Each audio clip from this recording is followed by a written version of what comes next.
We know that in order to secure our future, we have to invest in the present. So we're going to tackle a problem of understanding how to invest our money to make sure that it works as hard as possible. It doesn't matter if you have a lump sum that you're trying to get into the marketplace for it to grow, or if you're doing periodic investments. Perhaps every month you're scrimping and you're saving and you're taking that excess money and investing it.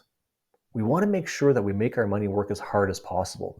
And we're going to develop a tool in Excel that can help us do that and achieve the goals that we're looking for.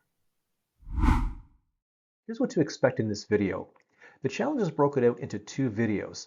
The first part, which is this video, will introduce the specific Excel tools we will be looking at when we build the tool in the second video in part B. We're going to talk about the importance of maximizing your investments, of getting into the marketplace to ensure that your money is working as hard as possible, as soon as possible. We'll talk about implications of using this tool for within smaller accounts as well as larger accounts. And finally, as a very high-level introduction, we're going to talk about a three-category portfolio where we can use multiple funds within each category. In part B, this is where we're going to actually build the investment tool from scratch, step by step. You're going to learn specific Excel tools, things such as dependent drop-down lists. We'll talk about how to create them, and specifically how to use formulas in order to create these lists. We're also going to look at dynamic ranges and using the hash symbol in lookups. We'll talk about SOLVER and how to use it to find optimal solution to a problem I'm going to describe below. Plus, you're going to learn some pretty cool Excel formulas as well, such as these here.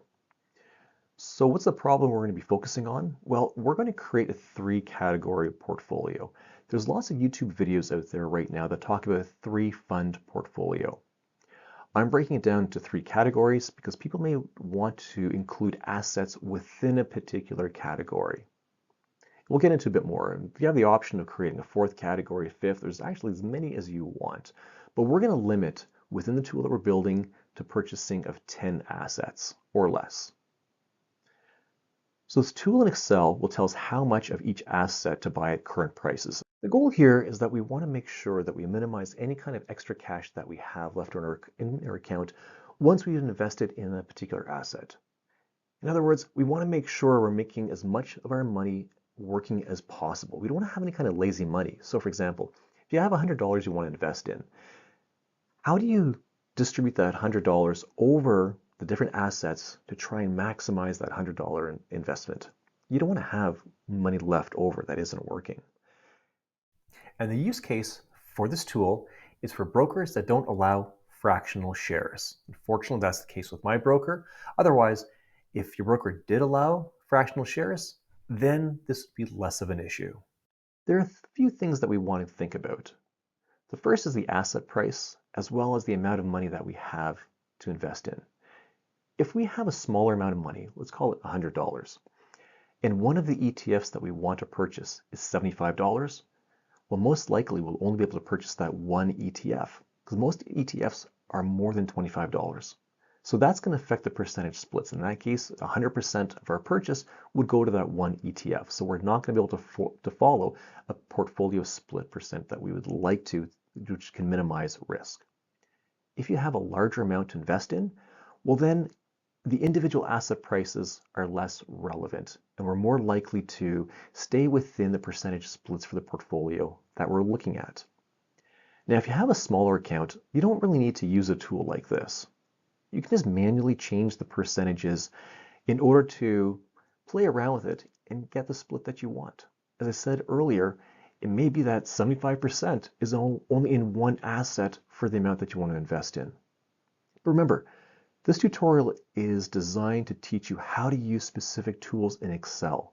It's not necessarily how to invest. Hopefully, we'll cover both a little bit. Let's consider a three-category portfolio. It's broken down into core market, growth, and dividend. So you may have a broad market ETF, such as Vanguard's VOO, which tracks the S&P 500. All these ETFs that I'm presenting here are all US-based ETFs in US dollars. We have the growth section. Now, these are more volatile assets, but they can produce higher returns. So there's a few that I included here. Maybe the one that's a little more controversial is SPMO. This is a momentum-based ETF tracking the S&P 500. There's more volatility with this particular ETF. You can have other ones such as QQQ, or even the popular one that's QQQ's younger brother, QQQM. The difference between the two is mainly the expense ratio between the two. Then we also have a dividend section. This can either produce income, or we can view it as creating additional stability within our portfolio, or reducing volatility. The next category that we would choose to include if you would like is a high risk, high return. So these ETFs may be more cyclical, they're speculative in nature, they're more volatile. So things such as semiconductor ETF or even Bitcoin ETFs. Those people with larger amounts to invest in, they can still use a 3-category portfolio if they choose to. What they can also do is add more ETFs within each category. So the category split will remain the same, like a fixed percentage. However, we're going to build it within the tool where it'll evenly allocate a split within that category. So for example, if we have a dividend category, which is going to be 30% of our total portfolio, and we want 2 ETFs in there, well, it's going to split it evenly between, for example, SCHD at 15% and JEPI as well as 15%. Let's take a sneak peek at the completed model. So on the first sheet, we have allocation purchase. This is the completed model. And what feeds into this model is the worksheet called assets. So on the left-hand side here, we have the different categories which we've identified, and we inputted the different ETFs. And everything, including the symbol, that is driven by retrieving the data from this cell right over here. So this cell, it's within the stock category here in terms of the description, the data types, and we'll get all of that when we start building our model. You'll notice on the right-hand side, we have duplicate data. And the data is duplicated for a very specific reason. We need to have duplicated data in order to build our data validation lists. So specific rules around that, and we'll go through it. Let's go back to our allocation purchase sheet. Okay, asset priority number 1. So let's go to category. Instead of none, let's choose our core holding. And from here, the different assets will be dependent upon what's in the core holding, the first element that we chose. So these are all the ETFs within the core holdings. So let's choose something like, let's choose SPLG. Perfect. And then we'll choose another one here. We'll do a dividend, and we'll do a simple 3 category 3 fund portfolio. For a dividend, let's choose SCHD. And for growth, let's choose, what should we choose here? We'll do SCHG. Okay, you'll notice here that the current prices are all highlighted in red. The reason for that is because if we take the maximum allocation, in this case it's 60% multiplied by the total funds invested today, that would exceed our current allocation. So as soon as I type in a number here, call it 500, there we are. So we can see that this conditional formatting has gone because 60% of 500 is greater than $70. All right, once we're done, we've cleared everything here within the test split. It's all blank. Now we'll go to data. Under an analyze here, we'll hit solver. And if you don't have solver, I'll show you how to get it. Then everything's already set up. We hit solve. And now we wait. You'll see here on the bottom left-hand corner, it is currently running. You can see the incumbent. Right now, the best solution is $28.52. Oh, it just changed to 73 cents, and it continues finding the optimal solution. It does take a while, and we'll just give it the time that it needs.